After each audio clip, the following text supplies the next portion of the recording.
Welcome to the Ring Spaces studio in Neil on Business. Neil on Business is a show where we dig deep into the entrepreneurial mindset and try to discover what makes business success, from discipline to disruption. I'm your host, Neil Darling, entrepreneur, father, husband, and straight shooter when it comes to what it really takes to win in business. Each week, I'll plan to sit down with movers and shakers ranging from former Marines, business leaders, bold thinkers, and disruptors who traded uniforms for boardrooms and built successful businesses and brought the attitude and fortitude required for success. If you're looking for real conversations about leadership, grit, and building something that lasts, you're in the right place. Let's get to work.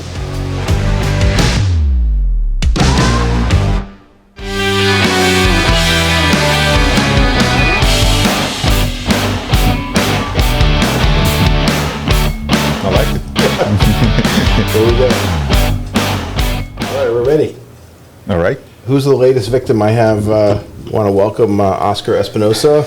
This is the latest episode of Neil on Business. We're at the Ring Spaces studio in Fredericksburg, Virginia. I'm happy to introduce my friend Oscar. Oscar is actually a customer here as well. Yes. And Oscar, we're going to cover a few things. So first, welcome.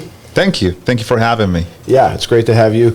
Oscar is an entrepreneur, yes. Correct? Yeah. And Oscar, I just want to cover a few things. We've been doing these podcasts, like I said, Neil on Business, and they've ranged from talking with former Marines that are now entrepreneurs. Yes. Locally, we call this a Marine Month. We're covering some things again on May with Mental Health Month. We're talking about things related to mental health in the workplace and how co-working might play into that. We're also talking with entrepreneurs like yourself. We're just interested in different aspects of business. We're hoping that when people watch this, they get a sense of your journey and, you know, if they, and to hopefully to be encouraged if they want to start a business, hopefully not a competitor necessarily. And I also want to talk about painting. So you have a very growing, successful painting business, and I know that wasn't easy. And I'm always interested in that journey. I've actually said to people that, you know, if you being an entrepreneur is truly the American dream, of course, and because it does, with hard work, it allows you to have a certain amount of freedom. Yes, but it doesn't come easy. A lot of people fail. A lot of people do it wrong, and they face not financial ruin, but lots of hard things to overcome. So, tell us a little bit about you, if you don't mind, from the beginning. Where are you from?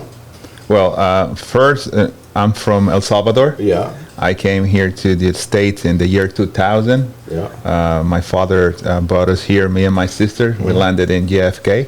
Yeah. And I spent 17 years in New York City, in Queens, New York, and I learned the trades there. Yeah. I remembered I used to, first I started installing drywall. Yeah. And then my best friend said, "You want to try and roll this wall?" And I said, "Yes," and it was bad. Okay. But I fell in love with the trades, and it was so funny because I was, like a zigzag in that wall.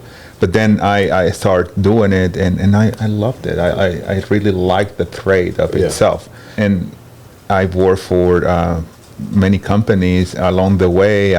My wife is my sweetheart. She also came to this country, and we know each other since first time I met her. It was in 1997. Yeah. And we've been together since 2004. Okay. So business-wise, I started Alpha Painting in 2019. So let's put the brakes on just for a second. Yes. I'm a former New Yorker, and I'm upstate New York, but. So what borough were you in? Where Queens. Oh, in Queens. Okay. Whereabouts in Queens? Like just generally, is it? Elmhurst. Oh, okay. Gotcha. All right, good. Elmhurst, 97th Street. Yeah, and so how many years in New York? Was it 17 years? 17 years. So what do you miss about New York? The food. The food, exactly. Right. Yes. Yeah. Yes. And the bagels, the pizza, the Italian food, the Spanish food, the Latin American food, tremendously better there. Why do you think that is? Well, that you have all these cultures in one place. You're able to, one day you have, and you say you want Japanese, Indian, and all of these cultures come together in one place, the melting pot. Yeah. Then you have so many options. Yeah. Yes. Yeah, I miss it. You go up there and you pay, you literally, it's crazy. You drive up and you're literally paying $70 in tolls, to get up there. And, $70 to come back. you go south, you drive to Florida, and you don't pay any tolls. Yes. It's just so funny that the roads are so much more expensive out there. But when you get up there, you can get off any exit on the turnpike or anywhere in the city. Yes. And their worst pizza is 10 times better than anything we can get in Virginia. Yes. And occasionally, like, a good place opens up, and for those who don't know, Oscar and I don't know exactly what the reason was, but he said, "I'm taking you to lunch today," and we went and we had some great Tacos. great tacos, with homemade tortilla. It was like it was a whole thing, and I couldn't even have ordered because it was all in Spanish. But and we hung out. You just had to point. You got a point. But Oscar said, "Hey, I have a good place," and obviously Oscar knows a lot about food, so that was great. It was a great experience. Yes. So other than that, anything else you missed from New York, other than the food? New York City is a culture of itself. Yeah. And everything is fast paced. Yeah. In here, it's another vibe that people have. It's more relaxed. Yeah. And that's good and bad. Because in there is and being and have lived there. I don't want to say anything bad about other people, but it gives you an edge. You know, because when you're in a business or working, and you go and you work blue-collar jobs, you're all about business. Yeah. Because in New York, if you don't produce, there's somebody behind you that wants your job. Yeah. So you're more like, let's do it fast and now. Yeah. And that sometimes you miss it. Yeah. That in there is you go to the grocery and you want a bacon, egg, and cheese and a coffee, and it's in 3 minutes. Yeah. I knew your minute. And you need it now. And here is 10 minutes. Yeah. And it doesn't matter where you go, and then you have to wait. Yeah. And oh my goodness. Yeah. And you're used to this. Like, let's just do this. It's now. Time is money. And you're right. It's very, there's tons of competitors, very competitive. So that keeps prices down, obviously. Yes. And you could always but there's good jobs up there, and there's plenty of them. So yes, there's plenty. If you perform. It's a thing of if you are in the right place at the right moment. Right. Yes, you're going to be or get a great job. Yes. So 17 years. When did you start? Did you start a business up in New York? No. Okay, so you worked for 17 years. What got you down here? Why did you come here? We were tired of the rat race with my wife too, and that also it's tiring, you know, to be there and trying to make it, and it got so expensive in the city that my wife always think that this is a great, beautiful country, and it's so big that you don't have to be in one place. There's so many options in here. So once we came to visit a friend of my wife, and they live like kings. Oh yeah. Yes. And we live in this small apartment. Right. Everybody in New York lives in a small apartment unless you're a millionaire. Right. You live in a big place. Right. So they live like kings. Yeah. And we thought, one and one, we got to move. They say for Manhattan, and don't quote me on this, but that. Basically, the minimum wage in Manhattan, it's like it has to be. You have to make it like $100,000 just to live in the city. Yes, and that's not glamorous. I mean, that is just getting by. Yes, even police officers, they don't live in the city. Yeah, and they make good money. At very least, they make $100K. Yeah, second year or third year. So imagine they cannot afford to live in the city, so they work in the city, but they live in Long Island, Queens, New Jersey. Yeah. So you do 17 years in the trades. You started off in drywall, and then you got paint. Yes, painting. Yes. I work for great companies. I work for a remodeler in Brooklyn, and I started as a painter. At the end, I was the project manager there. So I learned a lot about high-end clientele and doing things in the right way. Yeah. Then trying to better our life, we moved with my wife to New Jersey. Yeah. I lived in Newark, New Jersey. Oh, okay. And then I work in New Jersey, and I work for a great guy. I gotta be honest, a company, I hated the guy. The owner, I hated him. Oh, yeah. Because he was a perfectionist. And you know what the funny thing? I became him. Oh, yeah, that's funny. Yes. He was a perfectionist, and he only worked high-end. Yeah. And I was coming from working construction in painting. It's different if you work in construction, and now you're going to be working in high-end houses or people live there. Yeah. It's different. So it's not just higher-end paint. There's higher-end technique. There's certain amount of coats, there's just no Yes. drips anywhere. I mean, Exactly. You and cannot- a room takes a lot longer. Yes, because you're used to it not to protect as much Yeah. in a house, and all of that things take time to learn. Yeah. So, like I said, I didn't like this guy, and the owner, he was great. He has a successful company now. Now and then I go and watch and see his website, because he's somebody that I want to be my company one day, like his company. Oh yeah. But I didn't like him. But everything that I learned there, now I put in my company, you know. So people that put pressure on you, that's what you need, you know. And I wasn't fired from there. It was just many times you find companies that tell you, hey, I'm going to pay you this when you accomplish this. And I kind of a man of my word, you know. Right, yeah. That person told me, hey, after 3 months, if you do all of this, I'm going to give you a raise. Yeah. And I did all that was supposed to be, and I came to him and said, okay, look, these 3 months. He said, how do you know? I put it on my phone. Yeah. And I said, where's my raise? He said, oh, today, okay, goodbye. You know, if I'm not, you know, if you said something to me, to my face, Yeah. you got to do it. Right. Same way. If I tell you that something's going to happen, it happens. Yeah. So that's what I moved, but I learned a lot from that company. And every other company that you work at, you always take something, you know, a little something that you think, oh, I can not, because in this business, you're not going to reinvent the wheel, but you can refine everything that you do, you know. You go on a company and you see, okay, I would do that, but I can do it here. Yeah. So when I have my company, I will try to implement this in a better way. So you leave Newark and you come down here when? You come to the DC area? 2018. 2018. So did you move right to Fredericksburg? Or did No, you go I on- moved to Manassas. Oh, Manassas. Okay. Okay. And you rented, you bought, or you? No, we rented the place. You rented? No, I felt like kings there. Oh, yeah. It's so funny. It was a great I place. mean, in New York, the amount of money that they pay for property taxes would make I mean, it's unbelievable Yes. how much they pay for So when you come here and you're like, Oh my you know, goodness! the cost of living is a lot We lower. felt like kings in a rental. Yeah. It was great. Yeah. And then I was working in a military base, and all these guys were saying, "Oh, I have 2 houses. I have 3," and they asked me, "Oscar, how many houses do you have?" I said, "I don't have a house." That's right. Yes. And said, "You should try to get one." I said, Yeah. "Yeah, you're right." Yeah. And I asked around, and we got a home.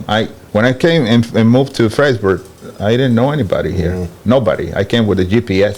Yeah. Yes. And I didn't know, and said to my wife, let's input the address of this guy and see how the neighborhood is. Oh, okay. And I looked for houses, and we bought the house, and for 2 months I was always driving with my GPS. I didn't know anybody. Yeah. Nobody. So do you live in Stafford or Fredericksburg or Spotsylvania? Spotsy. Spotsy, Moved to okay. Spotsy. Okay, great. And you ended up buying a house? Yes. Okay, cool. So when did you start the business? So then I thought, okay, I want to start my own business, so I'm going to work for a company here to see how everything moves around. Yeah.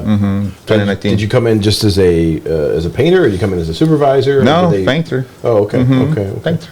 So where did you get your business experience? Like, how did you know to make, go from painting to bookkeeping to sales to marketing? That's a great question. Yeah. That's a great question. So when you start your business as a painter, it's a very different animal to be painting with your brush and doing the job that to move into, okay, now I need to be in charge of marketing, of budget, of you wear many hats. You don't know how much you have to do. So I started by myself with my wife in a minivan, and we will do the jobs, and I will look for the job, sell the job, complete the job, and do everything.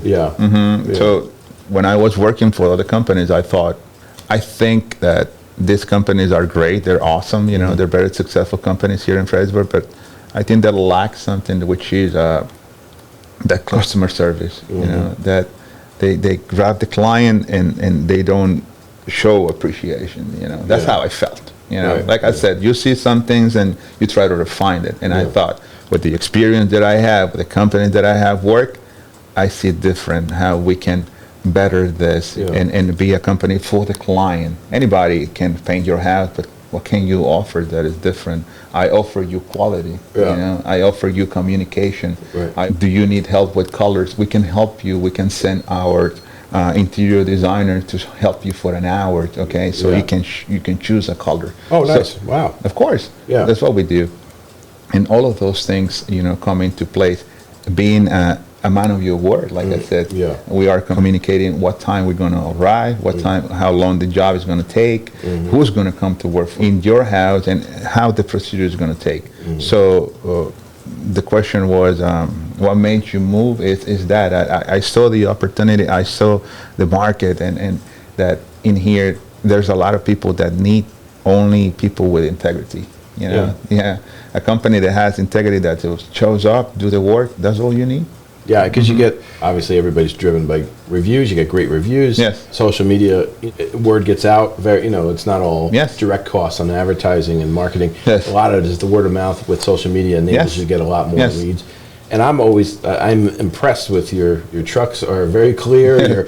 your QR codes are on there. I think we're going to actually show it here on the Yeah. screen. We're showing your website on the screen. You're very high tech. I would call it high tech, high touch. It's good. And Yes. then hopefully, and I just assume this, but based on your experience in New York, your attention to quality is, like you're Yes. not going to let anything slip through. No. If you're one of your guys is doing something and it's not 100%, No. it's not going to fly. You're No. going to make sure it's perfect. It does, and quality starts with, at the end of the day, if you have a business, it's going to reflect your values. Right. Okay, you're a business owner, your business is going to reflect you. Yeah. So Alpha Painting is a reflection of my values, and every company that you work with is going to reflect the owners. So that's what comes into place, that when you see my company, you're seeing a part of my soul. Yeah. You're seeing how I think, how I operate. When I come to your house, if you tell me, Oscar, I just want to paint the ceiling, let's just paint the ceiling. Yeah. I'm there to help you. If you do a business and you do it with love, Right. first for your team, for your employees, and then love for your client because you want to help them, Right. they're going to help you. Your business is going to prosper because you do something where you really want to help your client, and you want to, when you leave that house, it's going to look better, and you're going to see it in the eye and say, I did a great job here. Yeah. I feel great. Your house looks beautiful, and everything works. Do you find, it sounds like the high level quality is from at least from your own Yes. experience when you looked around your competition, the exception, quality was more the exception than the rule. I can't tell you how many places I lived in where they had sprayers and they were Yes. they sprayed the whole place because it was adequate, it was efficient for them, but not necessarily. course. You see overspray and you see other stuff. So are you hated by your workers too because you just keep coming in and saying it's just not right, it needs to be better? Yes. So is that what you, or do you balance being Well, yes, I understand. firm but fair? I mean, how do you manage, how do you get the best workers? Isn't it easier for them to Just go work somewhere else where it's just, and hey, sometimes it happens, and that if you cannot take the pressure of quality, it's better to part ways. Yeah. It's important, the people that stay with us has the same vision that I have, Right. that you feel like this has to be great for the client. So it goes like, if we offer a quality product, a quality, a happy client, we're going to have more work. Yeah. And it goes with the pride that you do something great.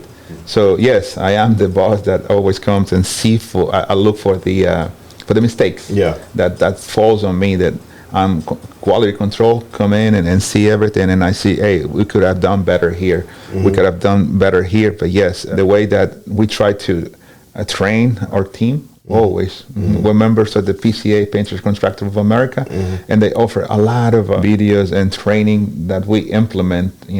My guys, they watch videos, and we go and do it. And every other day, we step, before we start the job, we do a meeting to see how everything is going, what mistake we have done, and how we can correct them. Okay, great. So how do you, it's very competitive, gotten more so competitive, getting quality workers now. It's certainly in the trades, everybody's busy, and this is a very tough market to hire people. So how do you find the best people to hire?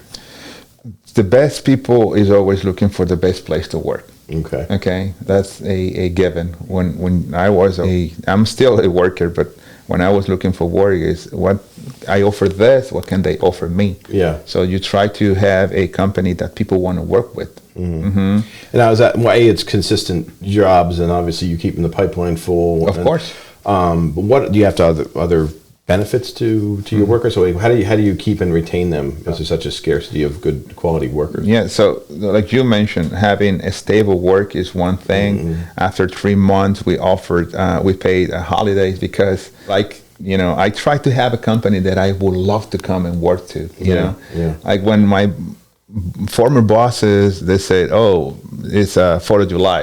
Enjoy with your family." You're not enjoying it, right. because I think that $100 they're hurting me. You know, Yeah. So you're not enjoying it.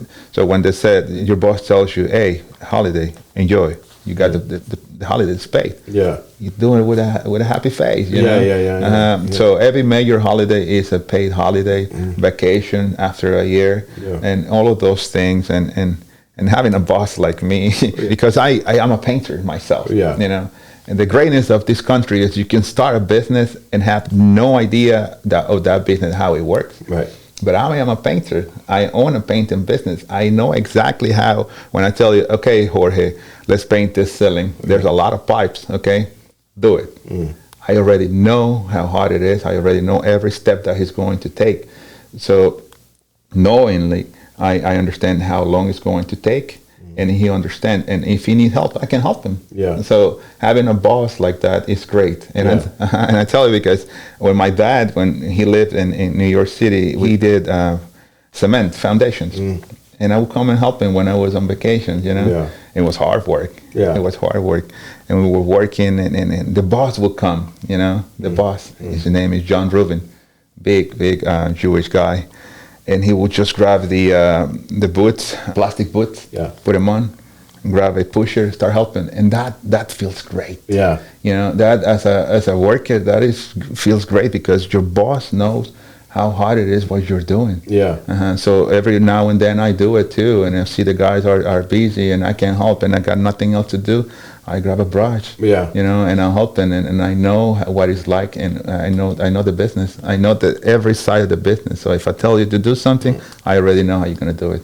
Yeah. Now, so on the other side of things, you have customers, and I'm not saying we're all like this, but they're used to mediocrity, right? So and they're also cynical, right? They come in and they've been, I won't say screwed before, you know, where someone say, "Oh, I'll do that," you know, on the cheap or whatever, and it just doesn't go well. How do you overcome? And once you won that customer, once you've done that job, obviously they become a proponent for you. But initially, how do you get the new customer that's skeptical, that's been screwed before? Yes. You know, how do you win that customer? Because sometimes you're not the cheapest, you know, because you're doing such a high quality. How do you overcome that? So the first thing that you got to do is you have to educate your client, and they have been, like you mentioned, they haven't had the chance to have a good contractor. Not only us, there are great painters, contractors here in Fredericksburg. And you tell them, have you ever worked for a company? And they say, yes. How was your experience? They say, oh, no, it was bad. And you tell them why you are not going to do the same. Yeah, okay. And if they tell me, yes, Oscar, you know, the last guy, I paid him half of deposit, and he never showed up. Yeah. And I said, listen, to be on our calendar, you only have to pay $500. That's it. Yeah. And it don't matter if it's 5,000, 8,000, whatever it is that we're going to come to do. It's only $500 that you're going to pay us to get on our calendar. Yeah. That right there, tell the client, oh, these guys are going to be here. Okay. Regardless, at the end, you pay us what's remaining of the invoice, but you have to be and tell them why you are not like the other guys.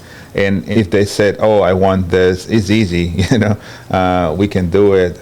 We just don't have the time. Yeah. You tell them how you're going to do it, and that you explain to them the process that it takes, and what you're going to do in depth, so they understand what's expected, what you can expect from us and what we expect from them. So it sounds like, even, you know, if you run into a reluctant customer or somebody who is doubtful, that you know that you're up to the challenge. Like, you know, you know, it's great to have somebody have low expectations, and they end up with high expectations, because they end up being a great referral. I mean, it ended up being a good. Of course. So that's great. A lot of people when they sense somebody has a less than stellar attitude, they it reflects in their work and other things. So it's wonderful that that's the way you are. It's like, hey, you're not sure, you haven't used us before. Wait till we get done. You're gonna be a raving maniac about alpha pinning. So so we talked about your workers. We talked about customers. Yes. Tell us a little bit about paint. So how does somebody? I've gone through this. Is it Benjamin Moore? Which is the paint is the best? Does it really matter? Can you go to Lowe's and get the good quality Lowe's and it's Benjamin Moore with a different label on it? Or what paint do you recommend? Okay. So that's a great question among painters, and it comes down to what you use the most, what's more available to you. Because when I started in New York, it was Benjamin Moore that was king. Yeah. There was no Sherwin-Williams. Yeah. So I know all the products from Benjamin Moore, and here Sherwin-Williams is the king. Yeah. So we use Sherwin-Williams, and there are many other brands, but at the end, I think some clients like the high-end paint in Sherwin-Williams or Benjamin Moore. In Benjamin Moore, I think it's Regal and Aura. Those are the high-end. Yeah. And Sherwin-Williams, it's Emerald and Duration. But at the end of the day, in my opinion, in my professional opinion, if you go mid-range, you have a great product. If you go mid-range, if you want, like I tell clients sometimes, look, Emerald is the Ferrari. Of the you just made it. It's come from Italy, and the paint that we use, the super paint, is the brand new Ford, brand new Explorer. It's going to get you to the same place. It's going to just be a different ride for us, not for the client. It's going to be easier to apply, and depending on the walls too, it's some require primer, some doesn't, but it's. And they're very similar, Sherwin-Williams, Benjamin Moore. It depends on what's available to you and the product that you're going to use. But if you go mid-range, if you're going to do it yourself, you go mid-range, you're not going to have any problem. Okay. Yeah. But what's a telltale sign of a cheap paint? So when you see cheap paint, it smells a lot. Smells a lot. Yes. Doesn't apply evenly. Yes. Yeah. Doesn't dry properly. Because the requires multiple coats. Yes, multiple coats. And the smell, because zero VOCDs, everything, it smells a lot. Yeah. And it's very watery, and you're gonna feel it, and it's gonna be bad. Yeah. So I know you're at Ring Spaces. You're a customer of ours. Yes. You're growing. The business is growing. No, and we're not looking for a Google review. But how has Ring Spaces been? Has it been good for growth for you? Yes. Or just tell us why, if you don't mind. Of course not. I love Ring Spaces. I'm here for the coffee. No, I'm kidding. Coffee is very good. Right? Yes. Now, I like that when I'm here, I can concentrate. I do everything, all the administration that I have to do. I can do it. I can concentrate, When you have your home office, you can't. Yeah. I can't. Right. My cat is always asking me for treats and all of that. I can't. Yeah. And or I see something, or the guy that cuts my grass comes, and no, I can't. In here, I can really go and just work. Yeah. Okay. And I have a meeting. I can call them in and reserve a space, and we can have a meeting in a professional setting. Yeah. I can come and meet a new prospect that I want to hire, and they can feel like, oh, this is a company that's really set up. Yeah, that's good. If you have a place here in Ring Spaces, and you meet a lot of interesting people too. Yeah. Other people that are in another trade that can help you to advance. Have you? And I don't know. I know you've been here for a while. Have you been able to get referrals while you're here? There's a lot of different people and entrepreneurs and remote workers. Is there positive ROI in actually being here because you get referred business when people get to know you? Or? Yes, I know the people from the power washing company. Okay, yeah. And when they do the meetings, some people have met me and come and ask me about our services. So yes, there's a lot of possibilities. Yeah, I think that's Red Door, right? Red Door power washing. Yes. Actually, they do lights, and that's Jason. I think we're going to talk to Jason too. But they're very similar. I had a thought when I was thinking years ago about a great app. I never did it, but it was called, in my head, it was salesrecon.com.